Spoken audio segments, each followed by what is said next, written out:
Hello दोस्तों, नमस्कार। मेरा नाम है प्रशांत। स्वागत है आप सभी का आपके अपने यूट्यूब चैनल स्मार्ट सैल्यूट में। दोस्तों, जैसा कि अभी कल रिजल्ट आया और आप लोगों ने भी देख लिया होगा, तो मेरे हिसाब से तो पुरानी पेंशन पर भाजपा सरकार को झटका दे गई 10 करोड़ सरकारी कर्मचारियों की नाराजगी। जी हाँ, 10 करोड़ सरकारी कर्मचारी भाजपा सरकार से नाराज थे। किस लिए नाराज थे? सिर्फ ओपीएस मुद्दे को लेकर। क्या है खबर, आगे पूरा विस्तार से आपको बताएंगे। जाने के लिए, देखने के लिए बने रहिएगा वीडियो पे। चैनल पे नहीं तो चैनल को सब्सक्राइब कर लीजिएगा, बेल आइकन भी दबा लीजिएगा ताकि ऐसे वीडियो आपको मिलते रहें और आप हमेशा अपडेट रहें। चलिए बिना देरी करते हुए वीडियो को स्टार्ट करते हैं। दोस्तों, देश में पुरानी पेंशन पर कोई ठोस निर्णय नहीं लेना बीजेपी को भारी पड़ गया। जानकारों की माने तो लोकसभा चुनाव में 10 करोड़ सरकारी कर्मचारियों की नाराजगी भाजपा को तगड़ा झटका दी गई। दूसरी तरफ पुरानी पेंशन पर सॉफ्ट कॉर्नर पॉलिसी रखने वाले इंडिया गठबंधन को सरकारी कर्मियों का समर्थन मिल गया, खास तौर से उत्तर प्रदेश, जिसके नतीजे पर एनडीए और इंडिया गठबंधन की नजरें लगी थी। वहां सरकारी कर्मियों ने भाजपा के हाथ निराशा तो इंडिया गठबंधन से बूस्टर दे दिया है। इसके अलावा हरियाणा, पंजाब, राजस्थान, महाराष्ट्र, तमिलनाडु और कई दूसरे राज्यों में भी पुरानी पेंशन का मुद्दा अहम रहा। भले ही केंद्रीय कर्मचारी संगठनों ने सरकार को ओपीएस का अंतिम निर्णय के लिए वक्त दे दिया था, लेकिन इसके बावजूद कर्मचारियों में नाराजगी रही। जब केंद्र की तरफ से बार बार यह कहा गया कि पुरानी पेंशन नहीं मिलेगी, एनपीएस में सुधार के लिए कमेटी गठित की गई है, तो यह बात कर्मियों को अखर गई।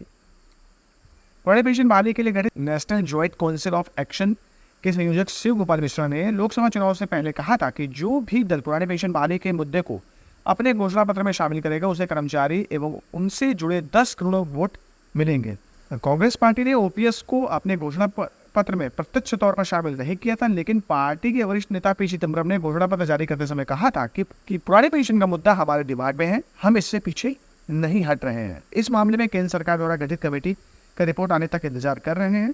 दूसरा, राहुल गांधी ने चुनाव प्रचार के दौरान इस मुद्दे पर सॉफ्ट कॉर्नर जारी रखा। उन्होंने ओपीएस के लिए मना नहीं किया। National movement for old pension scheme के अध्यक्ष विजय कुमार बंधु ने कांग्रेस अध्यक्ष मल्लिकार्जुन खड़गे से मुलाकात कर उनसे अपील की थी कि वे पुरानी पेंशन बहाली एवं निजीकरण की समाप्ति के लिए विषय को पार्टी के चुनावी घोषणा पत्र में शामिल करें।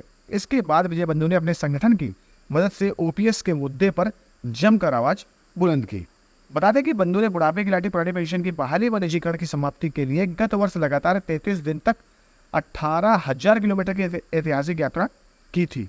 बंधु के मुताबिक ओपीएस पर निकाली गई वह यात्रा लोगों के स्नेह, समर्पण व संगठन की ताकत का अद्भुत संगम था। लोकसभा चुनाव में भी वे सोशल मीडिया पर ओपीएस का मुद्दा लगातार उठाते रहे हैं। यदि आप मेरे चैनल से जुड़े हैं दोस्तों, तो मैं भी कुछ वीडियोस जो हैं विजय कुमार बंधु जी की आप तक पहुंचाने का पूरा प्रयास करता हूं। उन्होंने ट्विटर पर लिखा कि आपकी लोकसभा में कौन जीत रहा है, ओपीएस या एनपीएस। उन्होंने 24 मई को लिखा। उत्तर प्रदेश के 52 लोकसभा क्षेत्रों के अनुभव के आधार पर कह सकता हूँ कि एनपीएस हार रही है, ओपीएस जीत रही है। जब तक एनपीएस की विदाई नहीं, तब तक ढिलाई नहीं। रैलियों पर करोड़ों रुपए खर्च करने का पैसा है, रोड शो में कई कुंतल फूल के लिए पैसा है, चुनाव के समय कई प्लेन लगातार उड़ रहे हैं, उनके लिए पैसा है। बस अर्धसैनिक बलों को पुरानी पेंशन देने के लिए पैसा नहीं है। सेना में स्थायी सैनिक भर्ती के लिए पैसा नहीं है। खाली पदों को भर्ती करने के लिए पैसा नहीं है। ये सारा चीज़ें विजय कुमार बंधु जी ने जो पहले ही इलेक्शन का जो रिजल्ट है उससे आने से पहले इंटरव्यू में कहा था।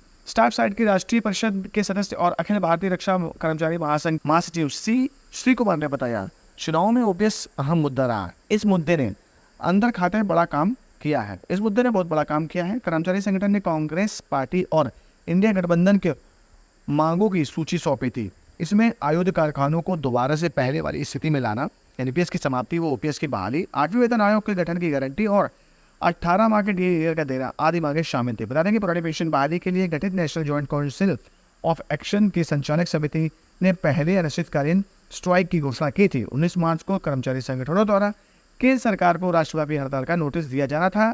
इसके बाद 1 मई से हड़ताल पर जाने की घोषणा की गई थी।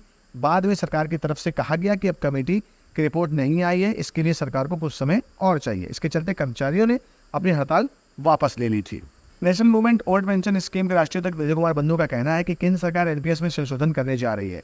हम ऐसा किसी भी संशोधन के लिए आंदोलन नहीं कर रहे हैं। कर्मियों को गारंटीगत पेंशन, पुरानी पेंशन ही चाहिए। अगर कोई भी कर्मचारी नेता या संगठन सरकार के एनपीएस में संशोधन प्रस्ताव पर सहमत होते तो 2004 वाली गलतियां 2024 में नहीं दोहराई जाएंगी।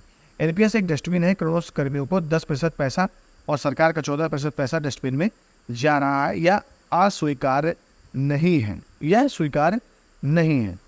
इन सब चीज़ों के चलते दोस्तों अभी आपको क्लियर हो गया होगा कि जो ये झटका है बीजेपी सरकार को ये बहुत बड़ा लगा है, यूपी से खासकर। अगर पुरानी पेंशन का मुद्दा शायद अगर बीजेपी अपने घोषणा पत्र में शामिल कर लेती या ये बोल देती कि हाँ हम पुराने पेंशन योजना की बहाली के बारे में सोचेंगे, तो हो सकता है जो इतना यूपी से उनको आशा थी वो निराशा में ना बदलती। तो फिलहाल दोस्तों खबर कुछ इस प्रकार से थी। मेरे द्वारा दी गई जानकारी अच्छी लगी तो प्लीज़ वीडियो को लाइक शेयर कमेंट जरूर करिए। मिलते हैं अगले वीडियो में, तब तक के लिए जय हिंद, जय भारत।